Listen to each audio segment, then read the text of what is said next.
जोहार साथियों, आप सबने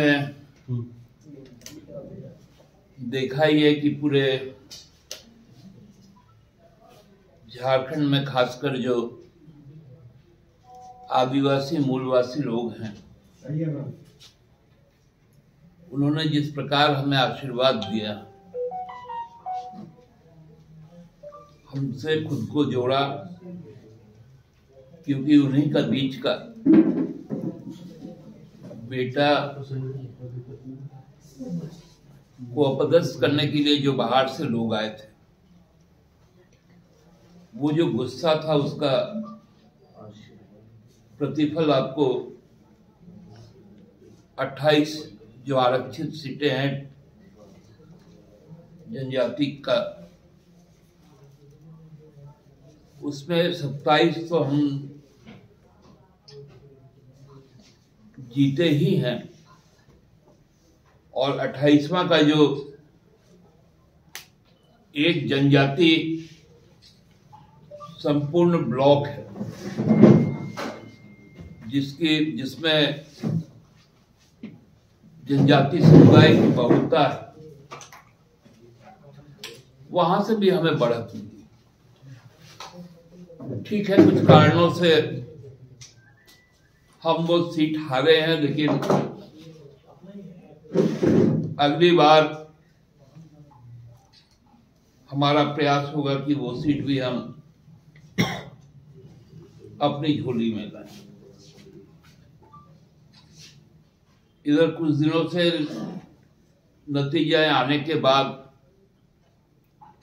हमारे जो प्रतिपक्ष है भाजपा, उसके जो नेता है, प्रदेश के अध्यक्ष है, वो अचानक कल से थोड़ा सक्रिय हो गए। उनको हमारे यहाँ जो कुल 33 जनजातियों में 9 जनजाति जिसको हम लोग आदिम जनजाति कहते हैं, प्रिमिटिव ट्राइब कहते हैं, उसके एक जनजाति को लेकर उनके कुछ सुझाव आए हैं और कुछ बातें कही। पहाड़िया जनजाति के विषय में, चूंकि संथाल परगना में वो सौर्य पहाड़िया और माल पहाड़िया में विभक्त है, और हमारे लातेहार और चतरा के अंचल में उनको बैगा भी कहा जाता है।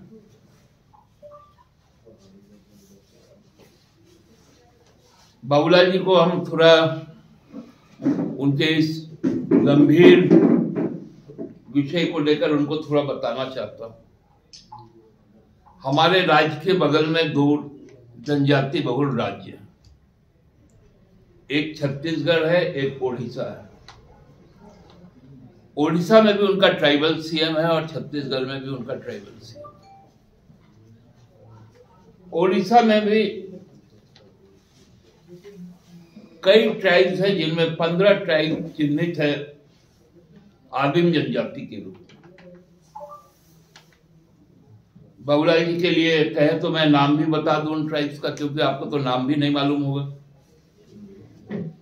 छत्तीसगढ़ में भी 12 आदिम जनजाति, उसका भी नाम शायद बाबूलाल जी को नहीं मालूम। और यहां जो उनके प्रभारी बनकर आए थे, जो 25 वर्षों तक मध्य प्रदेश में मुख्यमंत्री का दायित्व संभाले, उनके स्टेट मध्य प्रदेश में 18 आदिम जनजाति। बाबूलाल जी, आप पूर्व मुख्यमंत्री हैं, वर्तमान में नवनिर्वाचित विधायक भी हैं, सांसद के रूप में भी आप रहे हैं, तो आपको पेंशन वगैरह तो मिलता ही है, और सबसे धनी राजनीतिक दल का प्रदेश अध्यक्ष होने के नाते साधन भी आपके पास कोई कमी नहीं। मैं आपसे निवेदन करूंगा कि आप इन 3 राज्यों का दौरा कर लें, क्योंकि आप झारखंड में तो रहते हैं, इसलिए झारखंड की समझ तो आपको होनी चाहिए, या है भी। लेकिन खासकर इन 3 राज्यों मध्य प्रदेश, छत्तीसगढ़ और उड़ीसा, इनका आप दौरा कर लीजिए। मैं आपको स्थान भी बता दूं कि ये लोग कहां कहां पाए जाते, किस अंचल में इनका निवास, और उनको किस नाम से उनको पुकारा जाता है। सामाजिक स्थिति,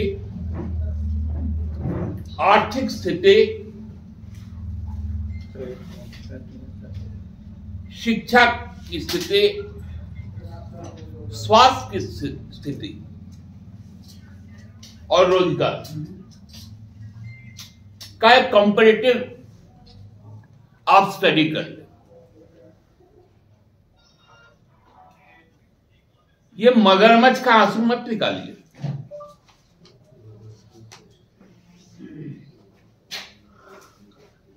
जिस बात की आपको जानकारी नहीं,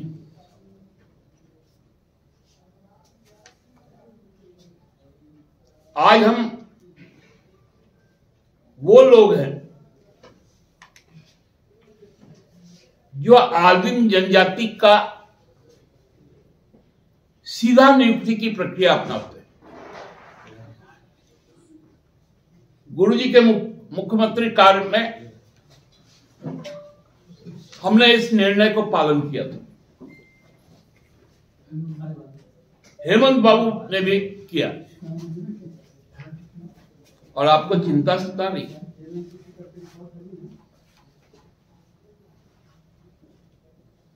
आप यहां का विरोध,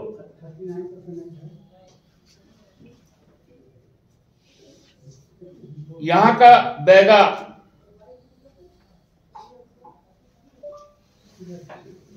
और छत्तीसगढ़, ओडिशा और मध्य प्रदेश का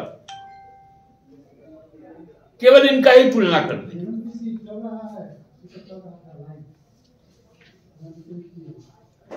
तो आपको समझ में आ जाएगा। अब तो कम से कम संभल के बात किया कीजिए, मत पड़िए इनके चक्कर में। जो बाहर से आए, आसाम में जो काम करते हैं चाय बागानों में, इसी छत्तीसगढ़, उड़ीसा और झारखंड के लोग वहां पर मूल रूप से जिनका निवास है, वो लोग चाय बागान गए। आपने कभी आवाज उठाया क्या कि उनको जनजाति के रूप में रिकॉग्नाइजेशन दीजिए?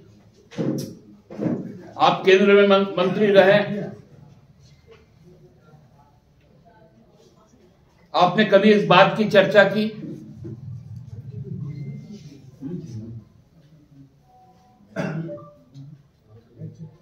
कहां गए आपके वो सब सुरमा सब जो आदिवासी मूलवासी के बीच में आके धर्म के नाम पे, जाति के नाम पर भ्रम फैला रहे थे? आज बाबूलाल जी को सवाल करना चाहिए तो हिमंता विश्वा शर्मा से करना चाहिए। सवाल करना चाहिए तो शिवराज सिंह चौहान जी से सवाल करना चाहिए।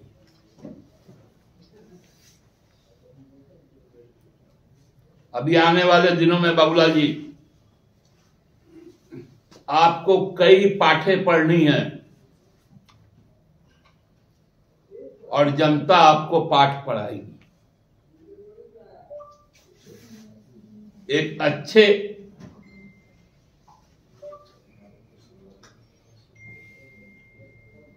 विद्यार्थी की तरह झारखंड के नब्ज को समझिए। झारखंड चाहता क्या है, झारखंड बोलता क्या है और झारखंड सुनता क्या है। आपको सब भाषाएं मालूम चाहिए। बहुत बहुत धन्यवाद।